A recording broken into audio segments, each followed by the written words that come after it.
Hello friend, उम्मीद है कि आप सब बिल्कुल खैरियत से नहीं होंगे। कैसा लगा मेरा मजाक? और मैं अल्हम्दुलिल्लाह बिल्कुल ठीक हूँ। और आज आपको एक नामवर शख्सियत से मिलाते हैं अबे जल्दी बोल, कल सुबह पनवेल निकलना है। जो कि कॉमेडी के बादशाह हैं। आए,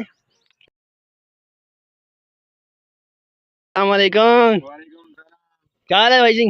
बहुत अच्छा है। बड़े प्यारे लग रहे हो जनाब। आपकी तरह। वाह जी वाह वाह। अच्छा जनाब, कोई डायलॉग हो जाए सलीम साहब। डायलॉग। Hello dialogue. मैं सलीम। डिप्रेशन।